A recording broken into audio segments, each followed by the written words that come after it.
This is Steve Lynch of Great Plains Manufacturing. And we're going to discuss one more option that's available with the AI 120 terminal. That option might be useful someday, and it's called remote assistance. That is available if three things have to happen here. We got to purchase a Netgear N150 watt USB to Wi-Fi adapter. That's all that it is.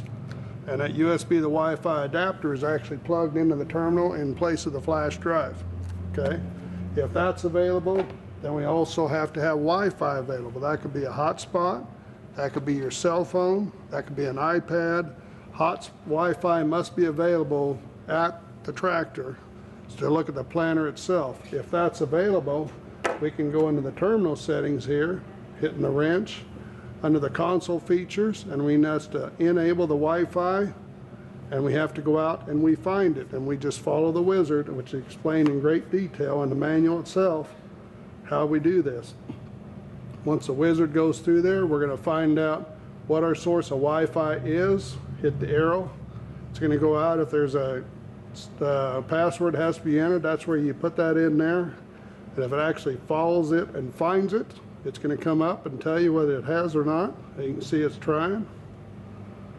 And he says now connected to the wireless network. So press OK to continue. And now we have Wi-Fi and it's checked. We can enable what's known as remote assistance.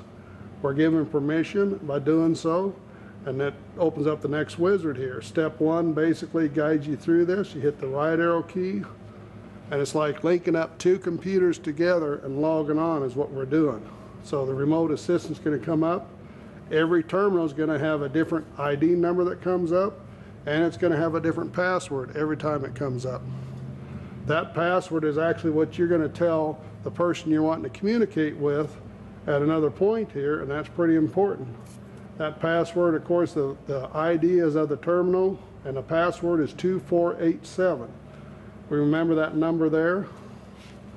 You press OK to continue, and now we have that enabled. Now if we go back to the main terminal, and that's where it'll show the main terminal screen itself. If you're talking to someone that has the next program that we got to talk about, and that's called TeamViewer.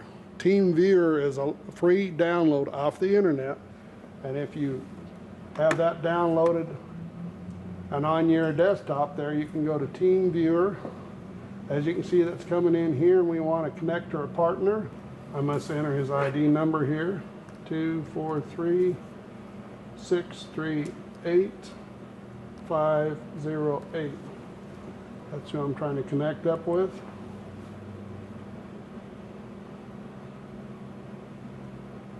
It's going out there looking, it's authenticating, and now it's asking me for that 4-digit password, which is 2487.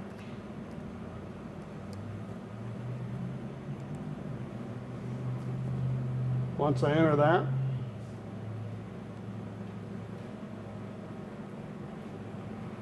as you can see, we can see the terminal come up on the laptop. So now he has access to it. The customer in the field has access to it. You have access to it also. And so you can see what's happening on both of these. Try to make this a little bit bigger for you to see. So I can do things on the screen and it changes here. And likewise, he can do the same thing on the other screen and go the other way. So this is kind of explained a lot more in detail in the manual here. A little hard to show you what all is happening here, but we both have control over it and we can talk to each other. This can also be accessed by a cell phone also with that app, and they can go to TeamViewer and put that on a cell phone too. For more on Great Plains videos, go to greatplainsag.com. Thank you.